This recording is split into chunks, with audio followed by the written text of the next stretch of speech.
So then folks, as I mentioned in previous videos, every bit of kit preparation that I do in the tackle shed, I'm going to try and talk you through it so we're all reasonably well prepared for when we can get back out on the bank again. So, taking a little bit of a break from homeschooling my 7-year-old to pop into the shed, and I'm going to re-spool a couple of reels. So I thought I'd just run through how I go about it. There's a few little tips that might just speed up the process a little bit for you guys and might make it a little bit neater. So I see quite a few basic mistakes really when I'm out coaching guys or fishing against other guys that will make a lot of anglers' lives a lot easier when they're fishing, when they're casting out.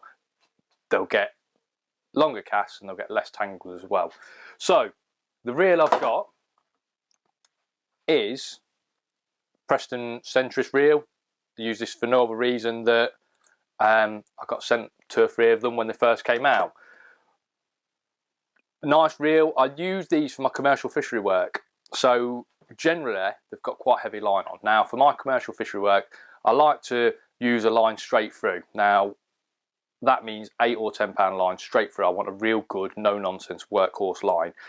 I'm not using shock leaders as I would be for sort of longer casts or for braid fishing or for bream fishing on natural venues. So just a nice, robust 8 or 10 pound line does the job for me. Quite often I'll be going places like Mallory Park, the Glebe, a short chuck at Boston, maybe this reel will be used for, or a bomb and pellet line, maybe even pellet waggler fishing. So that's why these reels, you might notice, are slightly smaller than the reels that I like to use for my natural venue fishing. So these reels are for like 30 metres, maybe 40 metres maximum casting, short rods, 10-foot rods. First job we've got to do is take that line off the reel. Now, I've got a nice quick way of doing this, and it involves one of these. Now you can see I've used this a few times before. It is an old ground bait whisk. When ground bait whisk first came about, I was actually working in a metal shop, welding, making staircases and gates, and I thought, oh no, I'll make a ground bait whisk. Fortunately for me, it's got really straight edges on it. So when I'm taking line off of a reel, the line doesn't fall off of the whisk like it can do on maybe more of a triangular shaped whisk. So those straight edges help it take the line off the whisk. I appreciate not everyone's got this sort of thing with them, but for speed, you can't really beat a drill and a whisk. Maybe you could make some sort of contraption with an old spool and you could spin an old spool round, but for taking line off a reel at speed, as a no-nonsense approach, you just can't beat the old whisk and drill combination. So what I'm going to do is just tie, doesn't matter what knot I use to tie my line to there, and then spin it up. And obviously just be careful, you want to make sure that you don't hit any line clips. So just keep an eye on any line clips you've got on the reel. And you can see there that is taking everything off of that, all that line off of that reel. And I could do it nice and fast, but there's a line clip. I just don't want it to snatch out of my hand.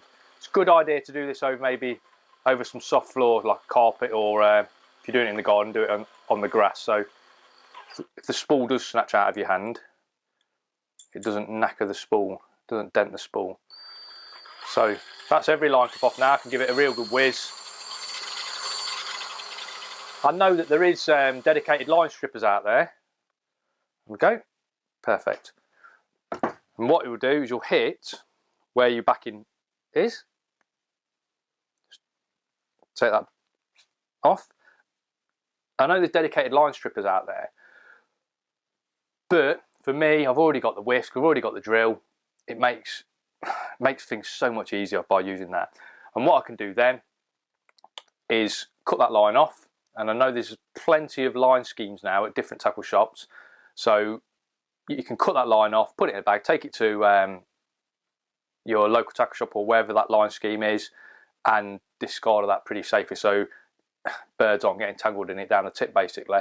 You can imagine that all the line that we anglers take off our reels, if everyone chucked it away and just left it in the tip, it just creates problems, you know. So it's nice to take your line to one of those line recycling schemes and get rid of it that way. Now it's time to put the fresh line back on the reel. So,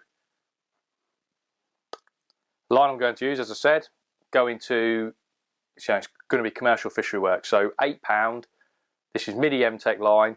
Now on this spool, there's all sorts of information, a sink ratio of 1 to 1.19. Now people have asked me what that means. All honesty, I haven't got the faintest idea. All I know is this line sinks better than any line I've used in the past. It's also really robust. So ideal for obviously all your feeder fishing, bomb fishing. And I do use it in lighter strains as well for waggler work and river work as well. It's not a line that's really direct, so there's still a bit of stretch there. And for me, it just ticks all the boxes. So for most of my summer commercial fishery work at short range, the £8 is my choice. Probably the £10 for extreme stuff, but usually I'll save the £10 for maybe tying shock leaders when I'm going a long way, I'm casting a long distance. So £8 M-Tech is my choice for my summer commercial fishery work. Now to attach the line to the reel, I'm just going to do a really simple, small little overhand knot. This knot is going to take no pressure whatsoever. It just wants to be nice and neat and small. So I'm going to nip that off as tight as I can. I want to talk to you just quickly before I wind this on about backing on the reel. So I see a lot of people underfilling their reels. So I always back the reel up. Obviously it depends what sort of line you're putting on a reel, but in general when you're fishing with heavier line you're not casting a long distance, and when you're fishing with thinner line obviously it doesn't take as much space upon the spool, so it sort of swings and roundabouts. But I always like to leave maybe about 4-5 millimeters of spool lip. So I'm hoping you can see that that's the lip of the spool. Hopefully people can see that on. So I like to leave 4 or 5 millimeters of lip there. And that will get, because obviously, as I say, with this line and this reel, we're not looking to cast in long distances, but I'll be able to get my 80 meters or so of line I want to put on this reel on. Now I've put a couple of wraps around the reel, and then so that knot isn't going to cause any problems with casting. I've got a little sliver of parcel tape. Parcel tape's perfect because it's really thin, sticks really nicely.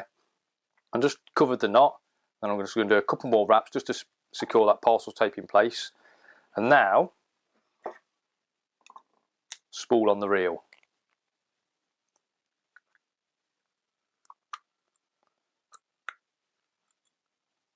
Make sure it's on. There you go. The butt of a rod, doesn't matter what rod you're using as long as you can attach your reel to it. And I've got here, that drill, I use a drill anymore. Gone are the days of asking my missus to hold the spool of line with a pencil through the middle, or dropping the spool on the floor and it racing around table legs and all things like that. All I do now is I fill up a bucket of water, drop the spool in the bucket, and that does everything for me. That stops the line from jumping around, make sure the line is coming off at the right angle, and also I think just giving it that initial wet just helps. It just helps the line lay a little bit better on the reel. So I'm going to drop this bucket on the floor because we've got a socket there. I don't want water to just disappear all over the socket. So we've got the spool in a bucket of water. I'm going to hold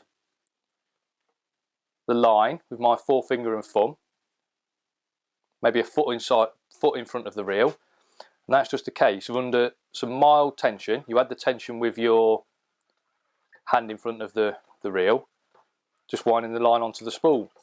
Obviously you get a bit of a splash of water, that's no problem. And what I like to do in normal circumstances is just count the turns. So every time the reel handle hits my belly there, that's a turn. So that's a full revolution. Now I'm not counting it this time because I know what this spool's going to take, and I know it's not really distance critical. But you want to make sure that you're putting enough line on your reel. So probably 100 turns for this reel is going to be about right. Because as I say, we're not casting a long way, and 100 turns is going to be, I'd say, 80 metres of line.